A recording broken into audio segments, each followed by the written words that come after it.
अस्सलाम वालेकुम students, Aftab academy YT channel की तरफ से आपको वेलकम कहते हैं। मैं हूं आपका इंग्लिश टीचर सलीम शफ़ी। तो स्टूडेंट्स, लास्ट लेक्चर जो हमने पढ़े, लेक्चर नंबर 9 तक जितने भी हमने पढ़ा सारा, उसके अंदर हमने प्रेजेंट इंडेफिनिट कंप्लीट किया, पास्ट इंडेफिनिट, फ्यूचर इंडेफिनिट ये कंप्लीट किया। इंडेफिनिट टेंस हमारा कंप्लीट हो चुका स्टूडेंट्स। आज हम स्टार्ट करने वाले हैं कंटिन्यूस टेंस। स्टूडेंट, जिस तरह से हमने इंडेफिनिट तीनों सेपरेट पढ़े, कंटिन्यूस हम इस तरह से सेपरेट नहीं पढ़ेंगे। कंटिन्यूस टेंस को हम एक ही टाइम पे तीनों को डिस्कस करेंगे, तीनों के अंदर जो थोड़ा थोड़ा डिफरेंस है उसको मैनेज करके, उसके बारे में डिस्कशन करके हम जो ना तीनों को इकट्ठा समझने की कोशिश करेंगे। सबसे पहले देखते हैं स्टूडेंट्स कंटिन्यूस टेंस के बारे में कि हमारे पास जो टोटल कंटिन्यूस टेंस है वो तीन है: प्रेजेंट, पास्ट एंड फ्यूचर।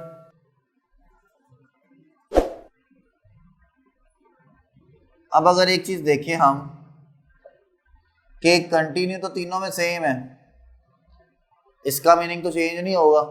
ठीक है, चेंज क्या हो रहा है हमारे पास? Present, past and future. काम का जो टाइम है वो चेंज हो रहा है, काम की जो हमारे पास स्टेट है वो चेंज नहीं हो रही, स्टेट ऑफ एक्शन चेंज नहीं हो रहा, टाइम ऑफ एक्शन चेंज हो रहा है।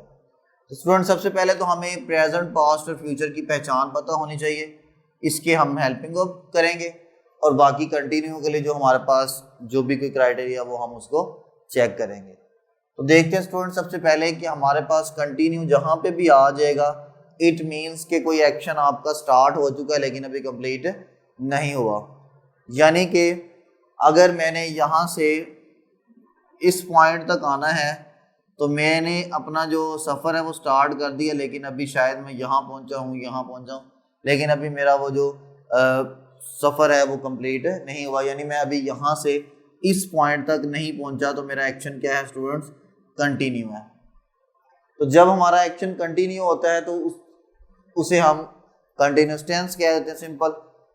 अब जो कंटिन्यूस टेंस है उसमें हमारे पास जो फॉर्म ऑफ वर्ब आनी है हमेशा, वो कौन सी आनी students? First form plus ING।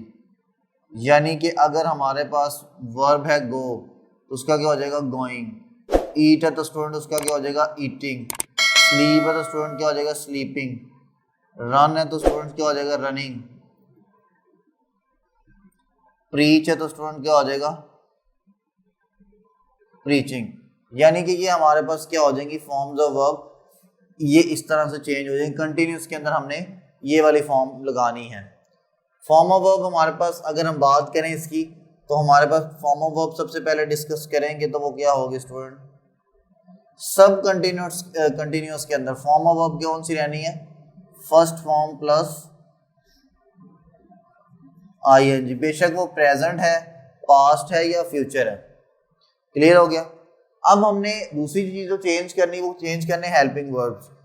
Helping verb तीनों में चेंज होंगे, बाकी कोई चीज चेंज नहीं होगी। देखते हैं स्टूडेंट्स,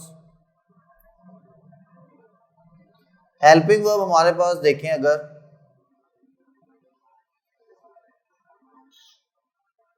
तो स्टूडेंट ये जो कंटिन्यूस टेंस है इसके अंदर तीन, अगर मैं अलग अलग तरीके से इनको लिख देता हूं कि जी ये प्रेजेंट है, ये पास्ट है and this one is future. अब देखें स्टूडेंट, प्रेजेंट के हेल्पिंग वर्ब डिफरेंट होंगे, पास्ट के डिफरेंट होंगे और फ्यूचर के डिफरेंट होंगे। तो प्रेजेंट के क्या होंगे स्टूडेंट? हमारे पास इज, एम या आर। क्या होंगे स्टूडेंट? इज, एम या आर। और पास्ट के क्या होंगे? वॉज या वर। और फ्यूचर के student will be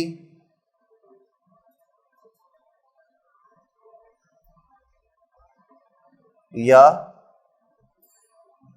shall be. तो ये हमारे पास जो है वो स्टूडेंट्स क्या है? हेल्पिंग वर्ब्स हैं। अब हमारा जो ये चीज़ आप नोट कर लें, उसके बाद मैं आपको जो है वो इसकी फॉर्मेशन बताता हूँ पॉजिटिव वाले की। तो ये मैं रेस कर रहा हूँ।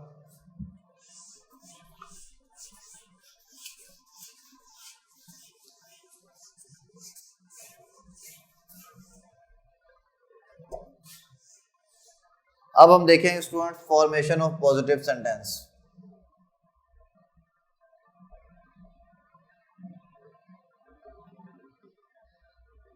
पॉजिटिव या जिसे हम अफर्मेटिव भी कहते हैं।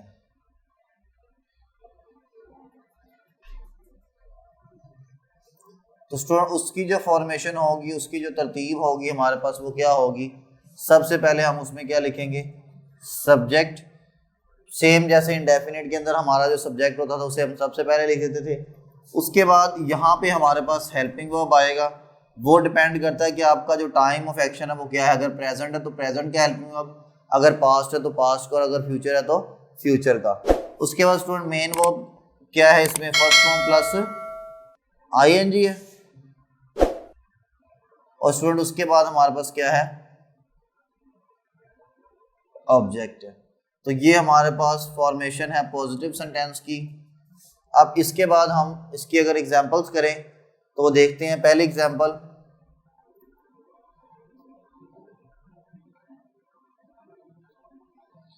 हम इंग्लिश ग्रामर सीख रहे हैं। तो यहाँ पे अगर स्टूडेंट हम देखें तो हम सब्जेक्ट क्या है, हम काम क्या है, स्टेट ऑफ एक्शन क्या है, सीख रहे। यानी कि हमारे पास अभी जो सीखने का काम है वो कंप्लीट नहीं हुआ। अब ये किस टेंस में है, प्रेजेंट के अंदर है। तो हम सीख के रहे हैं इंग्लिश ग्रामर, तो ये सब्जेक्ट हो जाएगा, ये ऑब्जेक्ट हो जाएगा, ये वर्ब हो जाएगी मेन वर्ब, और ये हेल्पिंग वर्ब हो जाएगा।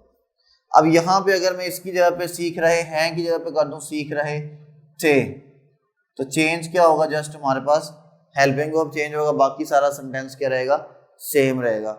अगर मैं यहाँ पे लिख दूं सीख रहे होंगे तो सिर्फ हेल्पिंग वर्ब चेंज होगा, बाकी सारा सेम रहेगा। ये प्रेजेंट है, ये पास्ट है, और ये क्या है, फ्यूचर है। अब इसको चेंज करते हैं। सबसे पहले सब्जेक्ट आएगा, वो क्या होता है स्टूडेंट, इसमें वी है। अब हेल्पिंग वर्ब की जगह छोड़ देते हैं। सीखने की इंग्लिश क्या होती है, लर्न। तो लर्न के साथ आईएनजी लगाया तो क्या हो जाएगा, लर्निंग। वी डैश लर्निंग, क्या सीख रहे हैं, इंग्लिश ग्रामर।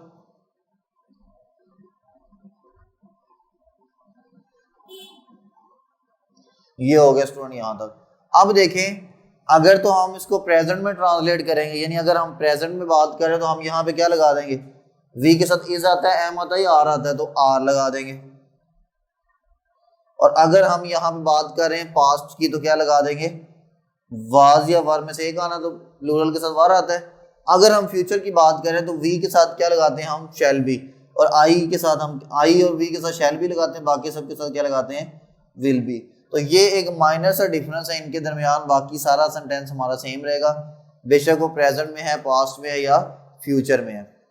तो इसी तरह की एग्जांपल्स आप भी सॉल्व करें। अगर आपको कहीं पे कोई कंफ्यूजन नज़र आती है तो आप पूछ लीजिएगा, आप कमेंट सेक्शन में जो है वो अपना क्वेश्चन पूछ सकते हैं। अब अगर हम बात करें इसकी, तो यहाँ तक उम्मीद है कि आपको सबको समझ में आ गया है कि हमारे पास क्या किया जा रहा है। सारा कुछ तो सेम है, सब्जेक्ट ऑब्जेक्ट और वर्ब जो भी चीज़ें हैं हम इंडेफिनिट में अच्छी तरह से सीख चुके हैं, वो हमें सारी आती हैं। अब जस्ट हमने क्या किया, फॉर्म ऑफ वर्ब चेंज की। वो क्या की हमने, फर्स्ट फॉर्म प्लस आईएनजी कर दी। और स्टूडेंट अगली जो चीज़ हमने की वो क्या किया, हमने हेल्पिंग वर्ब चेंज किए, बस। बाकी सब्जेक्ट ऑब्जेक्ट अपनी जगह पे है। मेन वर्ब की अब हमने क्या कर दी, फॉर्म चेंज कर दी। जो इंडेफिनिट था उसके अंदर हम क्या यूज़ करते थे, प्रेजेंट इंडेफिनिट के अंदर हम फर्स्ट फॉर्म यूज़ करते थे प्लस एस या ई एस। पास्ट के अंदर हम सेकेंड फॉर्म यूज़ करते थे। और स्टूडेंट जो फ्यूचर था उसमें भी हम कौन सी फॉर्म यूज़ करते थे, फर्स्ट फॉर्म। तो यहाँ तक ये चीज़ हमने फर्स्ट फॉर्म का जो यूज़ और सेकंड फॉर्म का यूज़ सीखा इंडेफिनिट के अंदर। अब कंटिन्यू आ गया तो यहाँ पे कौन सी फॉर्म आ गई, फर्स्ट फॉर्म प्लस आईएनजी, या जिसे हम फोर्थ फॉर्म ऑफ वर्ब कहते हैं। क्लियर है स्टूडेंट यहाँ तक। तो उसके बाद हमारे पास ये एग्जाम्पल हमने पढ़ी। इसमें हमने क्या किया, सबसे पहले सब्जेक्ट लिखा, फिर हमने जगह छोड़ दी, फिर हमने मेन वर्ब लिखी, वो क्या थी, सीख रहे, तो ये मेन वर्ब लिख दी, लर्निंग। उसके बाद क्या सीख रहे थे, ऑब्जेक्ट इंग्लिश ग्रामर। अब बाकी बात बच गई हमारे पास हेल्पिंग वर्ब की, यानी टाइम ऑफ एक्शन की। तो टाइम ऑफ एक्शन जब प्रेजेंट होगा तो प्रेजेंट का हेल्पिंग वर्ब, जब टाइम ऑफ एक्शन पास्ट होगा तो पास्ट का हेल्पिंग वर्ब, और जब टाइम ऑफ एक्शन फ्यूचर होगा तो कौन सा हेल्पिंग वर्ब लगाएंगे स्टूडेंट, फ्यूचर का हेल्पिंग वर्ब लगा देंगे। तो यहाँ तक हमारे पास आज हमने जो पढ़ा है कंटिन्यूस टेंस, तीनों कंटिन्यूस, सिर्फ प्रेजेंट पास्ट या फ्यूचर में से एक नहीं, तीनों का हमने क्या पढ़ा, पॉजिटिव सेंटेंस पढ़ा। तो कल हम इसको आगे कंटिन्यू करेंगे, इसका नेगेटिव और इंट्रोगेटिव पढ़ेंगे, सिंगल और डबल। तो नेक्स्ट वीडियो तक वेट कीजिएगा। अगर आपको कोई कंफ्यूजन है तो आप कमेंट सेक्शन में पूछ लें। आज तक के लिए इतना ही। Thank you so much.